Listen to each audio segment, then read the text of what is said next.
10th class की physics में हम लोगों ने करंट और इलेक्ट्रिसिटी स्टार्ट किया था। इसमें सबसे पहले देखा था चार्ज, उसके पास हमने बाद देखा हमने डेफिनेशन इलेक्ट्रिक करंट।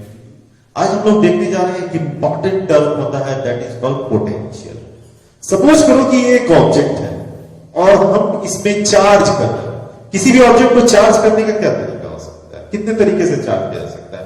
एक तो तरीका, सपोज करें कि ये एक ऑब्जेक्ट है और हम यहां पर क्या कर रहे हैं, इसको चार्ज करना चाहते हैं, तो एक दूसरा ऑब्जेक्ट जो कि चार्ज है, मान लीजिए ये चार्ज है, नेगेटिव चार्ज इसका, और यहां हम इसको लाए, इसको टच करवा दिए तो इस पे भी नेगेटिव चार्ज आएगा। इस प्रोसेस को कहते हैं कंडक्शन। इस प्रोसेस को हम क्या कहते हैं, कंडक्शन। अब सपोज करो कि एक दूसरा तरीका है कि हमने इसे चार्ज को कंडक्ट करा।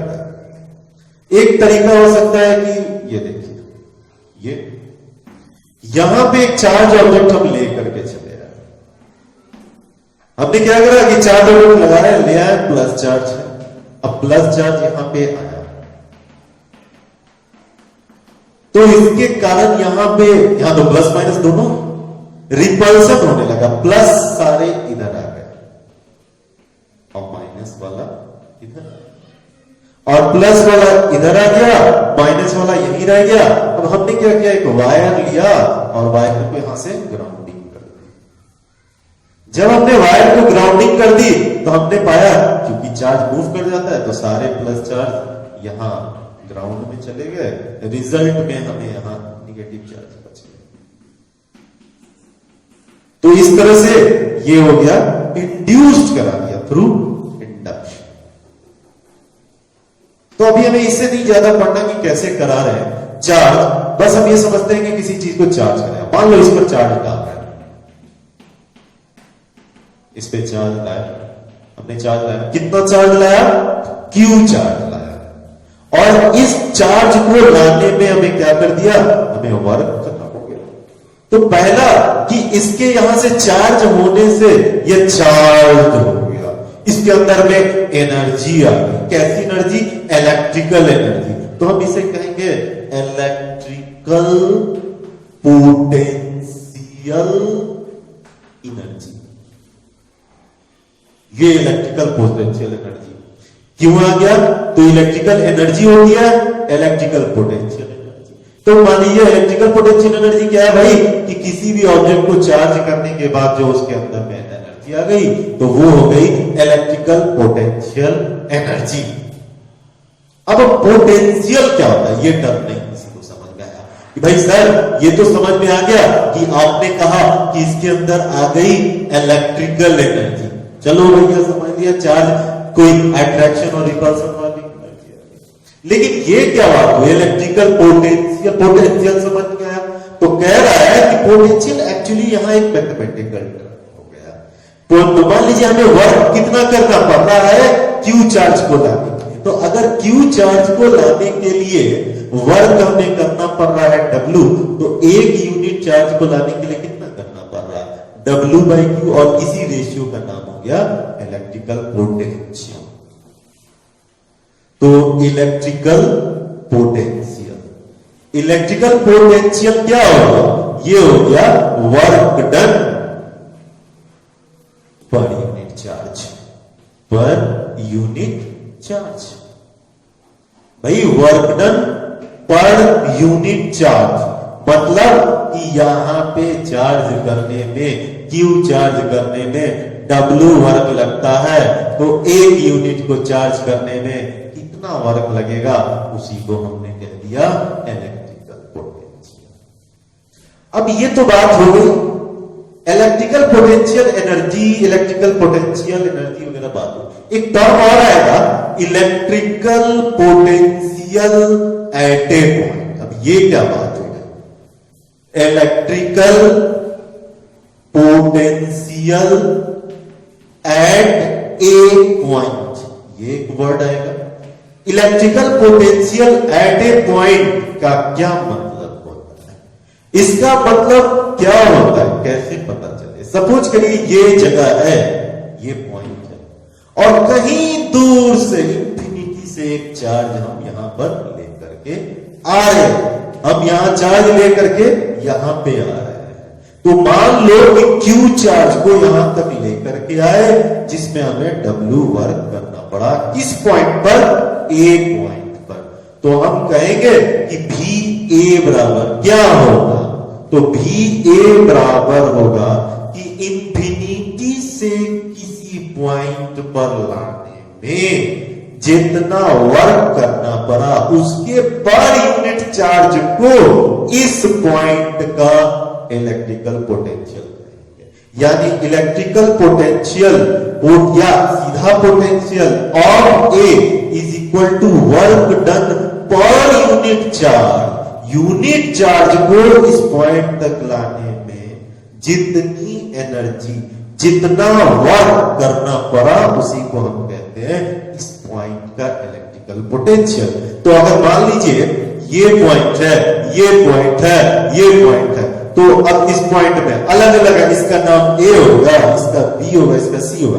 तो अगर हम पोटेंशियल लिखना हो तो VA मतलब इसका इलेक्ट्रिकल पोटेंशियल, VB मतलब इसका, और VC मतलब इसका। इन तीनों का VA, VB, VC का मतलब क्या है? इलेक्ट्रिकल पोटेंशियल किसी भी पॉइंट पर इलेक्ट्रिकल एनर्जी की जानकारी देता है। जहां ज्यादा इलेक्ट्रिकल एनर्जी है तो वहां इलेक्ट्रिक पोटेंशियल हाई है, जहां लो है यानी वहां इलेक्ट्रिकल एनर्जी कम है।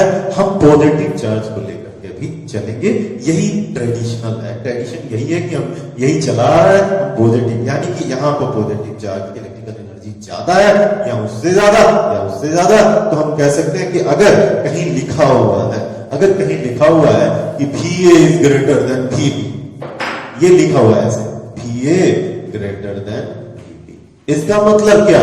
यहां पर पोटेंशियल एनर्जी इलेक्ट्रिकल ज्यादा है, इससे ज्यादा है, इसमें ज्यादा वर्क डन करना पड़ा, इसमें कम वर्क डन करना पड़ा, इसमें ज्यादा वर्क डन करना पड़ा, वहां ज्यादा एनर्जी स्टोर हुई, यहां कम करना पड़ा, वहां कम कर। अब हम लोग को ये भी देगा, एक और टर्म है electrical potential difference. Potential difference, electrical potential difference, इसका मतलब क्या होता है? इसका मतलब ये होता है कि सपोज करिए कि दो पॉइंट है ए और बी, ये दो पॉइंट, अगर हमें इन दोनों में की पोटेंशियल है VA और VB, सच दैट इस प्रकार से है कि VA ग्रेटर है VB से। अगर ये ज्यादा है और ये कम है तो इसका मतलब क्या? इसका मतलब कि इसके पास ज्यादा एनर्जी है और इसके पास कम पॉजिटिव एनर्जी है। इसके पास ज्यादा इलेक्ट्रिकल चार्ज है, इसके पास कम चार्ज है। तो जब ज्यादा और कम वाले को टच करा दिया जाए तो चार्ज किधर से किधर फ्लो करेगा? हाई से लो की तरफ फ्लो करेगा। निश्चित तौर पे बात है, हाई से लो की तरफ फ्लो करेगा। तो यहां हम कहेंगे कि चार्ज यहां से यहां फ्लो कर रहा है, कितना वर्क हो जा रहा है? W, और सपोज Q चार्ज फ्लो कर गया तो VA माइनस VB का मतलब VA से VB की तरफ कितना हो गया? तो work done per unit charge. अब इसका मतलब इसे ऐसे लिखेंगे, VA टू VB या VAB मतलब का मतलब होगा पोटेंशियल डिफरेंस बिटवीन AB या potential difference A to B is work done per unit charge। यानी किसी पॉइंट से किसी दूसरी पॉइंट तक जाने में Q चार्ज को अगर W वर्क लगता है तो यूनिट चार्ज को जाने में जितना वर्क डन करना पड़ेगा उसी को कहेंगे इलेक्ट्रिकल पोटेंशियल डिफरेंस। तो एक बार रिवीजन कर लें कि the energy stored after charging a substance is electrical energy और work done per unit charge is known as electrical potential energy. और electrical potential is defined as work done in bringing unit positive charge from infinity to any point. और electrical potential difference is defined as work done per unit charge between 2 points या work done in bringing unit positive charge from point A to point B। और इस बात हमेशा याद रखना चाहिए कि चार्ज मूव कैसे करेगा। चार्ज हमेशा मूव करता है from high potential to low potential. यहां चार्ज हमेशा मूव करेगा फ्रॉम हाई। जैसे क्वेश्चन अभी हम लोग इस पर देख सकते हैं, एक क्वेश्चन देख लीजिए कि सपोज कह रहा है कि calculate potential difference between 2 points. भाई दोनों पॉइंट के बीच में हमको पोटेंशियल डिफरेंस निकालना है। वे 50 kilo joule is used to move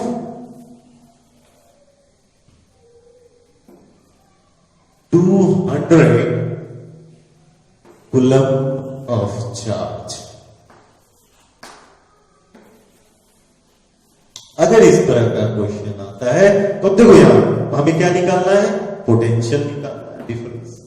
अब तो यहां दिया क्या हुआ, वर्क डन दिया हुआ 50 किलो जूल, यानी हम इसको बना देंगे 50 इंटू 1000, दैट इज 50,000। अब अगली बात हो गई चार्ज। चार्ज कितना है, 200 कुलम। 200 कुलम चार्ज है आपके पास। तो हमें फॉर्मूला पता है, V क्या होता है, work done per unit charge. तो इसमें आपने फॉर्मूला में रख दिया V is equal to 50,000 by 200। जब इसे कट किए 50, तो ये हो गया 250। अब 250 क्या यूनिट क्या लिखेंगे, वोल्ट। पोटेंशियल की यूनिट होती है वोल्ट, यूनिट ऑफ पोटेंशियल। अब इसे देखते हैं वोल्ट। यहां हमने लिखा इसे वोल्ट। अब अगला जो सबसे इंपॉर्टेंट है वह है Ohm's law. Ohm's law, Ohm's law. तो हम देखने जा रहे हैं कि ओम्स लॉ। ओके, अब नेक्स्ट टॉपिक है, स्टार्ट करें ओम्स लॉ। ओम्स साहब ने एक लॉ दिया है, हालांकि ये लॉ बड़ा बिहेवियरल किस्म का लॉ है, बड़ा सिंपल सा लॉ है। आप इसको इसी तरह से समझ सकते हैं कि अगर आप मेरे से मांगे पैसे कुछ, तो मैं आपको उतना ही पैसा दे सकता हूं जितना पैसा मेरी जेब में होगा। सीधी सी बात है। ये कहता है कि ये सर्किट है, ये बैटरी है, और इस बैटरी में कुछ चार्ज होता है। तो यहां से कितना चार्ज फ्लो करेगा, चार्ज फ्लो को कहते हैं करंट, चार्ज फ्लो को कहते हैं करंट। तो उतना ही चार्ज, तो यहां करंट जो है उतना ही फ्लो कर सकता है जितना बैटरी में चार्ज होगा, क्योंकि करंट का मतलब होता है चार्ज का फ्लो करना। चार्ज उतना ही ना आएगा जितना बैटरी में होगा। तो अगर हम कहते हैं कि करंट जो कि चार्ज है, ये डिपेंड कर रहा है, किस पे डिपेंड कर रहा है, वोल्टेज पे डिपेंड कर रहा है। जितना वोल्टेज होगा, जितना इलेक्ट्रिकल एनर्जी होगी, उतना ही करंट निकलेगा। तो अब ये प्रोपोर्शनल, डायरेक्टली प्रोपोर्शनल का साइन हमने इसको हटाने के लिए लगा दिया RI, जहां पे R प्रोपोर्शनलिटी कांस्टेंट है, जिसे कहा गया था यहां रेजिस्टेंस। और बाद में ये रेजिस्टेंस की यूनिट ओम में बताई गई थी। यूनिट ऑफ रेजिस्टेंस ओम होता है, यूनिट ऑफ रेजिस्टेंस ये क्या बताया गया था, ओम पढ़ते हैं। और सिंबल ये होगा ओम का, ओम की सिंबल। और ये एक इंपॉर्टेंट लॉ है जिसे हम रिलेट कर, सिंपल सी बात है। अगर हम एक क्वेश्चन देख ले तो क्वेश्चन कहता है calculate the number of electron flowing in 10 seconds, number of electron flowing in 10 seconds number of electron flowing in 10 seconds when voltage applied is 100 volt and resistance is 10 ohm। अब इस question को देख रहे हैं, देखो इस क्वेश्चन में लिखते हैं नंबर ऑफ इलेक्ट्रॉन निकालना है, हमें ये पता, टाइम दिया हुआ 10 सेकंड, ठीक है। वोल्टेज कितना अप्लाइड है, V वोल्टेज है और जो कि 100 वोल्ट अप्लाइड है। रेजिस्टेंस दिया हुआ है यहां पे 10 ओम का रेजिस्टेंस है, हमें निकालना।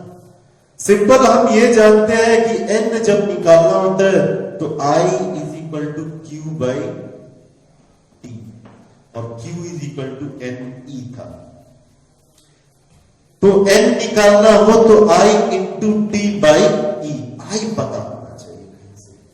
अब I तो पता, कैसे आएगा? तो I के लिए एक फॉर्मूला है V is equal to R I। इस ओम्स लॉ में हम जानते हैं कि I हम यहां से निकाल सकते हैं V बाई R, और V दिया हुआ है 100 by volt by 10 ohm. Cut गया, आ गया 10 एम्पियर। जब हमें ये पता चल गया तो हम इसके बाद आगे सॉल्व कर सकते हैं। हमने देखा कि N is equal to I T by E, और I पता चल चुका है 10 एम्पियर, 10 टाइम 10 सेकेंड, और E है 1.6 इंटू 10⁻⁹। जब आप इसे ले जाते हैं तो इसके लिए 10 है एक ऊपर और ये हो गया 10 टू द पावर ऊपर जाके प्लस 16, ये हो गया 20 और इसमें भाग लगाएंगे 6 2 5 10 to the power 20 electron। This is your answer। तो ये रहा हमारा एक